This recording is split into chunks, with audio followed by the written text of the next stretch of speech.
dia, Pedro. É o José de São Luís, sou motorista quase todos os dias. Eu estou na 23 e observando, melhorou bastante, reduziu muito acidente. Agora, se vai dar certo em outras avenidas, eu não sei, mas pelo menos na 23, que quase todos os dias eu estou andando, estou observando, está muito bom. Um bom dia, um bom programa, não perco um assim que posso. Você é 10, Pedro. Aqui é o Hermes, eu falo do Guarujá, São Paulo. Eu concordo com a Veleda aí, né? O pessoal não sabe andar em alta velocidade. A pessoa tira a carteira de habilitação, andando a 30, 40 km por hora, e pega uma estrada, uma rodovia, andar a 90, sendo que ele nunca aprendeu na autoescola. Isso é um absurdo, eu não me conformo. Em outros países é assim também. Um abraço, bom trabalho para vocês. Como é que é para tirar carta em outros países aí? Você sabe, Veleda, para responder para o nosso ouvinte aí? Será que tem uma experiência prática mais requisitada do que a nossa? Há países bastante mais rigorosos. Há países sem rigor nenhum. Eu morei no México, lá você tira a carteira de motorista sem fazer prova nenhuma. Qualquer um, basta chegar lá no poupa-tempo do local lá que você tira a carteira de motorista. Na Holanda, agora, eu tenho uma pessoa conhecida que está no processo de habilitação lá, ela teve aula em rodovia, sim. Ela foi submetida à aula em rodovia. Eu tenho defendido também, Pedro, que o candidato a motorista deveria ter 2 horas de aula caminhando com um instrutor na cidade, para entender o risco que o pedestre corre diante do automóvel. E se ele souber andar de bicicleta, ter 2 horas pedalando com o instrutor para ele ter a perspectiva de quem é mais frágil. Muitas vezes a pessoa tira a carteira de motorista e hoje em dia muita gente anda pouco a pé na cidade sem entender como é ser pedestre, o risco que é ser pedestre, a vulnerabilidade do pedestre. Então eu acho que a gente precisa mudar sim o treinamento para ser motorista e as pessoas entenderem o risco da velocidade. Isso é fundamental. Há um tempo atrás os pedestres eram as maiores vítimas, né, do trânsito aqui em São Paulo. Se eu não me engano, quando você era secretário, acho que os pedestres os motociclistas superaram agora. Mas superaram porque teve um crescimento do número de mortes de motociclistas, não porque caiu muito o de pedestre, é isso? São Paulo conseguiu reduzir muito a morte no trânsito nos últimos 12, 15 anos, mas ela estacionou, não está conseguindo reduzir mais. Eu falo que é como você tirar um mato de um terreno. O mato alto você tira fácil. A erva daninha pequenininha você precisa mergulhar, olhar com detalhe. É exatamente a situação que a gente está vivendo. São Paulo atingiu um patamar, nenhum número de morte no trânsito é aceitável, mas ela reduziu bastante. A gente está em torno de 6 mortes por 100 mil habitantes. Mas nenhum número é aceitável. Nós já temos cidades no mundo com 2 mortes. Oslo não teve morte nenhuma de pedestre em 2019. Então nós precisamos continuar mexendo. Agora vai ter que mexer nos detalhes, como por exemplo gerenciar a velocidade nessas vias, mudar desenhos de ruas para que um acalmamento e principalmente, Pedro, todas as estatísticas mostram, quanto mais usa automóvel, mais morte tem no trânsito. É meio natural, é meio intuitivo concordar com isso. Nós precisamos reduzir o uso do automóvel, ampliar o uso do transporte público, incentivar calçadas, construir melhores calçadas para que as pessoas usem menos o automóvel. Com isso a gente vai também reduzir. Como fazer isso, Aveleda? Hoje, por exemplo, quem saiu de casa no Campo Limpo, tem uma greve lá, meia dúzia de sindicalistas revoltados que foram mandados embora porque extrapolaram no direito da paralisação de outro dia, fecharam o terminal. A polícia não vai lá, não consegue liberar o terminal, o cara acordou 4 horas da manhã, vai pegar o transporte público porque não tem alternativa. Porque se tivesse alternativa, ele ia pegar o carro, né, se ele tivesse condições de comprar um carro, para ir até a Avenida Paulista. Um dos ouvintes da Rádio Bandeirantes, com os quais a gente conversou ao vivo hoje cedo aqui no Pulo do Gato, disse que ele chega no terminal 4 e pouco da manhã para chegar às 6h30 na Avenida Paulista, né? Então você vê o tempo que a pessoa perde dentro do transporte público. Quando ela tem a alternativa de comprar uma moto, comprar um carro, pegar uma carona, fazer um trânsito compartilhado aí, ela vai logo para isso. As linhas... Bom, a Nova Esmeralda, então, não vou nem falar aqui, né? Que é um absurdo, é uma contradição total. Se chama Nova Esmeralda, com tanto problema que ela tem. Uma joia tão preciosa, né? Uma pedra tão preciosa, levar o nome de algo que tem tantos problemas aqui em São Paulo. O que falta para a gente melhorar o transporte público, oferecer uma malha de transporte público mais completa, que leve o passageiro de uma maneira mais digna e que tenha uma tarifa aí condizente com aquilo que o usuário pode pagar? Olha, Pedro, são muitas perguntas desafiadoras. A primeira delas é a prioridade ao transporte público. Você vai deixar o seu carro em casa e vai vir de ônibus para a Band se for mais rápido. Você que pode escolher, você tem condições de ter um automóvel. Se você descobrir que você chega mais rápido de ônibus na Band do que de carro, você vai escolher o ônibus. Ou o metrô, o transporte público. Então, para que o ônibus ande rápido, ele precisa ter espaço protegido. E isso se dá com os corredores de ônibus. Então nós precisamos acelerar os investimentos em corredor de ônibus. Acelerar a expansão do metrô, que este é o ideal. O metrô tem uma capacidade de transportar em altíssima velocidade porque ele não sofre interferência. Terceiro, Pedro, nós precisamos discutir o financiamento do transporte público. Você veja que a educação, as crianças vão para a escola em São Paulo de graça, ninguém paga mensalidade na escola pública. Você vai ao posto de saúde, toma a sua vacina, faz a consulta, você vai ao SUS, tem suas limitações, mas presta um atendimento, ninguém paga nada. O transporte público está na Constituição com o mesmo nível de importância. Só que no transporte público a gente decidiu ratear os custos entre os usuários. São Paulo, há alguns anos, paga um subsídio para que o usuário possa ter a tarifa integrada gratuita. Já foi um grande avanço, isso foi uma revolução. O bilhete único, a integração com o metrô e com a CPTM. Nós precisamos ampliar, reduzir mesmo o preço do transporte público e discutir o financiamento. Quem vai pagar esta conta? Muitas cidades do mundo têm discutido quem vai pagar essa conta. Por exemplo, recurso que vem do estacionamento nas ruas, ajudar a pagar a conta da tarifa pública. O recurso que se cobra das empresas de aplicativo por elas usarem o viário. Se as empresas de aplicativo que exploram o viário para ganhar dinheiro pagam, por que não os caminhões que levam concreto e que destroem o pavimento com muito mais intensidade? Então nós precisamos começar a discutir que o uso da rua ele tem custo para a prefeitura. Quando você anda com seu carro particular, a prefeitura pegou dinheiro do pagador de imposto e fez o asfalto, deixou tudo bonitinho para você andar de carro, ou em condições razoáveis. Nós precisamos começar a discutir essa equação do financiamento, porque quanto mais barato for o transporte público, mais usuário ele vai ter e melhor para todo mundo. Quanto mais gente está no transporte público, menos engarrafamento, menos congestionamento, menos poluição. Tanto é que a gente está acompanhando essa discussão aqui em São Paulo.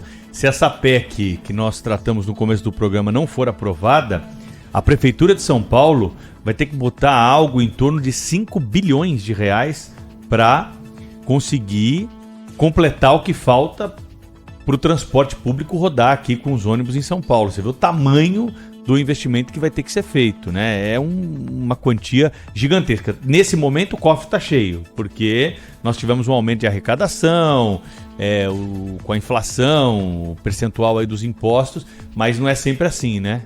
Na verdade, a maioria das vezes nós temos o cofre vazio e é uma discussão que a cidade precisa fazer, né? As suas prioridades, o que vai fazer de investimento. Aveleda, como é que você está acompanhando essas obras de expansão do transporte sobre trilhos aqui em São Paulo, né? Outro problema que a gente esbarra às vezes aí nas licitações, na nossa legislação, decisões judiciais que acabam interrompendo muitas vezes os cronogramas. A pandemia, a crise, isso de alguma forma tem um impacto significativo ou você vê aí com bons olhos a possibilidade de termos essa rede metroferroviária ampliada no curto prazo? Nós estamos com bastante obra, Pedro. A gente tem a extensão da linha 9, a linha Esmeralda, que vai chegar em Varginha, o que vai trazer uma gama de pessoas para cá. A Prefeitura ontem anunciou um projeto de transporte fluvial nas represas, que me parece interessante aproveitar esse potencial, porque as represas elas fazem um corte e as pessoas têm que dar uma volta enorme no perímetro da represa. Você pode fazer um atalho através de balsas.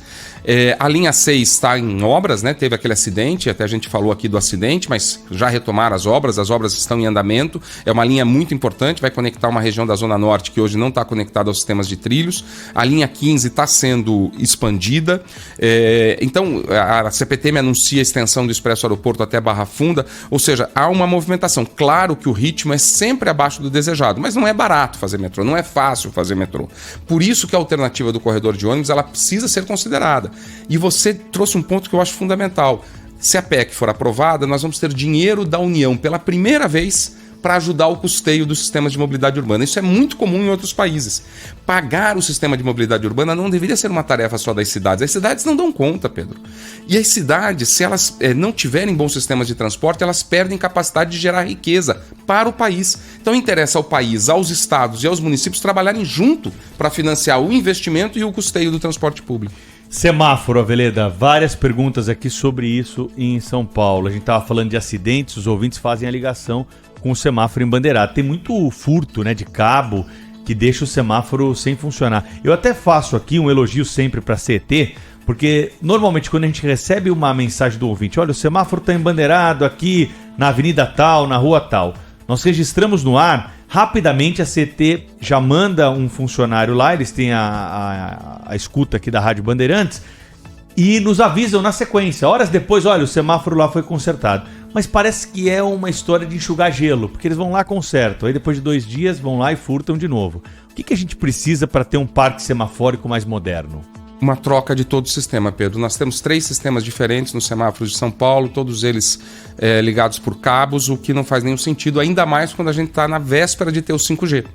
Então a prefeitura deveria pensar num projeto de uma troca completa do parque semafórico. Nós até chegamos a pensar na época numa PPP, no investimento privado e depois uma remuneração pelo serviço e a recomposição do investimento feito para uma grande revolução nos semáforos de São Paulo que poderia dar mais fluidez, mais segurança e mais flexibilidade e eliminar de vez o embandeiramento nos dias de chuva, porque quando chove entra água nas caixas de controle ou por furto de cabos.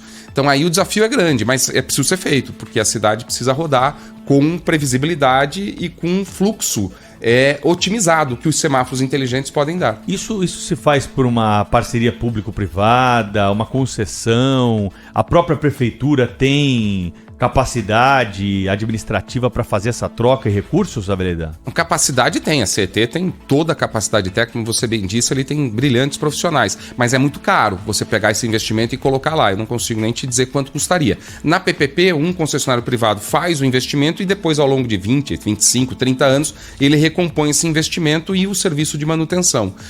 Isso precisa ser feito na cidade de São Paulo, uma completa modernização do parque semafórico. Porque a comparação é inevitável, né? Daqui a pouco os ouvintes vão se manifestar nesse sentido, porque eu já conheço a opinião de muitos deles. O radar não para, o radar não tem um problema com o furto de fio. O radar, quando chove, funciona e pega muito bem os motoristas. Tudo bem, tem que existir mesmo o radar, mas são questões aí de prioridades. O sistema é diferente do radar? É diferente o sistema, o radar é muito mais moderno, né, Pedro? Os semáforos de São Paulo têm semáforos que têm muitas décadas. Os radares começaram a chegar em São Paulo nos anos 90 e eles foram sendo modernizados. Em Bogotá, sabe como eles chamam o radar, Pedro? Como? Câmera salva-vidas. É o nome dado ao radar na cidade. Porque as pessoas precisam saber, além do radar controlar o nosso comportamento, o que ajuda todo mundo, salva a vida de todos nós, a gente não sabe, mas talvez eu tenha sido salvo de um atropelamento porque tinha radar. Ele também ajuda a polícia a detectar roubo de carro, sequestro. Então o radar em São Paulo é um grande aliado da segurança pública. Toda placa é detectada. Se o sistema da polícia estiver procurando aquela placa, em menos de 4 segundos a polícia é alertada de onde aquele carro está passando. E isso contribuiu muito para diminuir a criminalidade e amedrontar a criminalidade de roubar carro ou sequestrar você dentro de um automóvel. Pra gente finalizar, um dos pontos polêmicos aí também com a nossa audiência aqui, os ciclistas em São Paulo, né? Os ciclistas estão mais prudentes, estão mais conscientes a respeito do espaço que tem aí no viário urbano. É preciso também uma campanha para conscientização, porque a gente vê também uns ciclistas kamikaze por aí, hein, Aveleda? Vamos falar a verdade aqui. O cara que se enfia no meio da marginal, entre 2 caminhões, entre ônibus, carro, moto, ele tá correndo um sério risco, né? Sim, Pedro. O risco para o ciclista é muito elevado quando ele não tem proteção. Então, nas vias que tem proteção, que tem ciclovia, de fato, até o Código de Trânsito nem permite que o ciclista circule fora da ciclovia. E um outro comportamento do ciclista que eu observo, porque eu sou ciclista, é o respeito ao pedestre. O ciclista também tem o dever de respeitar o pedestre.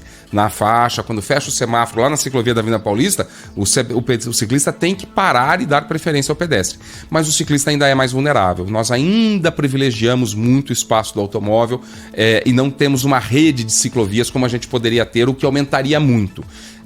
A gente precisa ampliar essa rede, já temos 700 quilômetros, a cidade já se acalmou com isso já deixou de ser um ponto polêmico, a cidade entendeu a importância, você vê engarrafamentos de bicicleta nas ciclovias, o que é muito positivo. Isso só tem engarrafamento de bicicleta na Faria Lima porque tem muita ciclovia levando o ciclista até lá. Então a rede é muito importante que ela venha. Onde tem ciclovia, o ciclista deve se guiar pela ciclovia. Onde não tem, a prefeitura precisa estudar de dar alternativas. Não precisa fazer uma ciclovia na pista da Marginal Tietê, mas faz na paralela, em que o ciclista possa ir por ali e não precise usar a marginal para se deslocar. Sérgio Aveleda, colunista aqui da Rádio Bandeirantes, está todo dia conosco na coluna Smart Cities, trazendo aqui soluções, apresentando algumas dessas ideias. Hoje deu para a gente explorar um pouco mais o conhecimento do Sérgio aqui, falando um pouco de transportes e trânsito para a nossa audiência. Foi um prazer recebê-lo aqui, até uma próxima oportunidade, viu, Sérgio? Eu agradeço, Pedro. Parabéns pelo seu aniversário de ontem, um bom trabalho aí, um bom dia aos ouvintes da Bandeirantes.